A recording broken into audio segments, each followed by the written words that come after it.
Most manufacturers have a mix of both successful and unsuccessful models. However, some stand out for consistently producing exceptionally poor smartphones. These manufacturers seem to have a production line that exclusively churns out low-quality smartphones. Today, we're focusing on such manufacturers, avoiding specifics about models.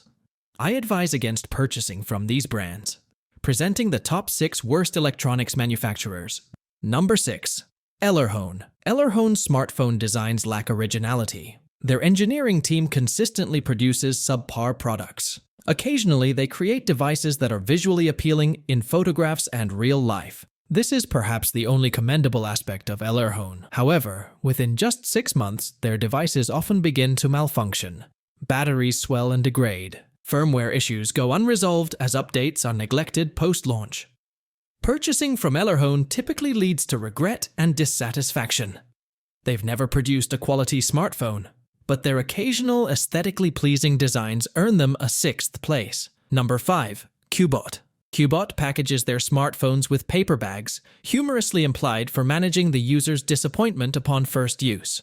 Cubo's reputation is poor. Their smartphones invariably come with a plethora of issues, including manufacturing defects that affect network connectivity and low-quality cameras. Yet, they're priced comparably to better-quality smartphones. The reasons why people choose Cubo remain puzzling. It's understandable, though, that buyers might defend their choice, likely to avoid admitting a poor purchasing decision. Cubo relies on consumers who are swayed by low prices and enhanced promotional images. I made the mistake of buying one myself, lured by these tactics. It was a regrettable decision. Now faced with the challenge of returning it to China, I have to endure using it. Number 4. Prestigio. The ownership of the Prestigio brand is a mystery. Is it the devil himself or his associates? Additionally, it's puzzling how Prestigio remains in the market. For instance, Motorola once produced quality smartphones, but has since disappeared. Yet, Prestigio, known for inferior products, continues to thrive. Prestigio is known for its extremely low-priced tech. At such prices, consumers don't expect much. It seems that even if Prestigio initially sold non-functional devices, people would still be content and come back for more. Their products often malfunction, if not immediately, then certainly within the first week, either due to manufacturing flaws or mishandling. If you're a fan of Prestigio, please wash your hands and step back from the screen. I'm half convinced its inadequacy could spread even via the internet. I've tested a Prestigio laptop that struggled with basic tasks like playing YouTube videos and a smartphone that was exceptionally disappointing. My advice is clear. Avoid buying Prestigio products, even for someone with minimal tech needs like a grandmother. Prestigio epitomizes the worst in tech. They exploit the consumer tendency to prefer cheaper options. It's disheartening that there's been no widespread criticism of the company. Many buyers likely resign themselves to the low quality due to the low price. However, relying on such a sales policy is unacceptable for any brand, especially a tech brand in 2018. Number 3. Doogie. Doogie had a rocky start, partly due to the confusion over its name pronunciation. It's Doogie, though the company insists on Doogie. If they wanted the latter pronunciation, they should have spelled it differently. Comparing Doogie and Prestigio, Doogie is marginally better, but it's like choosing between two undesirable options. When affordable Chinese smartphones became popular, Doogie offered decent alternatives to budget models from Samsung or LG. However, a high defect rate and lack of repair support made these smartphones practically disposable. While Doogie has some decent models, similar options from Xiaomi are usually cheaper and better. The rationale behind purchasing a Doogie is baffling, and I certainly wouldn't recommend it. Doogie is subpar. On the plus side, they do provide firmware support for a considerable duration.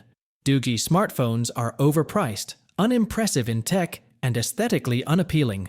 Buying one means a high likelihood of encountering defects or the device failing within the first month. Even if it survives, selling it on the secondary market is nearly impossible. Simply put, better smartphones are available for the same price as a Doogie. Number 2. Umidigi. Previously known as Umi, the brand rebranded itself as Umidigi, perhaps thinking this would reflect a more technologically advanced image. However, the change seems superficial, like a different angle of the same product. From my experience with 4 Umidigi smartphones, 3 failed during testing. Consequently, we've blacklisted this brand. We've ceased all forms of collaboration with them, including commercial partnerships. Our team has even banned mentioning Umidigi on our social media platforms and stopped publishing news about them. Umidigi is notorious for misleading customers during sales events and misrepresenting product specifications, advertising one thing and delivering another. Their smartphones consistently exhibit defects. Their firmware is illogical, their assembly is poor, designs are typically imitative, and their marketing is deceptive. In my opinion, such a brand should not exist in today's market. It's a mystery how they managed to survive. Yet with all these issues, Umidigi only ranks second. Number 1. Aros. I encountered Aros smartphones in 2015. Initially, I thought they were just ordinary smartphones with standard pros and cons. However, Aros lacks any redeeming features. It is a compilation of defects. I once referred to an Aros smartphone as Satan's belch, but in hindsight, that seems an insult to Satan. Aros produces the most inferior, repulsive, and poorly designed smartphones. They feel unpleasant, are overpriced for their specs, and if not for quality control, I suspect each box would contain pleas for help from the factory workers. A modern smartphone, however flawed, typically doesn't suffer from lag on the home screen, a fundamental feature. Yet, Aros smartphones fail even in this basic aspect. They are notoriously slow and prone to overheating. Among the myriad of subpar brands and models, Aros stands out as the worst. It's baffling who buys Aros products and why there isn't more outrage online. When major brands faced significant issues, they were heavily criticized. But Aros, despite its long-standing poor quality, seems to escape such scrutiny. As technobloggers, we maintain a blacklist of manufacturers like those mentioned, avoiding any contact with them. We automatically disregard any correspondence from these brands, believing in our responsibility to inform our audience honestly. We encourage our peers to highlight both the strengths and weaknesses of products. Recognizing flaws is crucial for improvement. I invite your opinions on this. Share in the comments your least favorite brands, why you dislike them, and any models you'd advise against. Don't forget to subscribe, like, and hit the notification bell. Thanks for watching. Goodbye, everyone.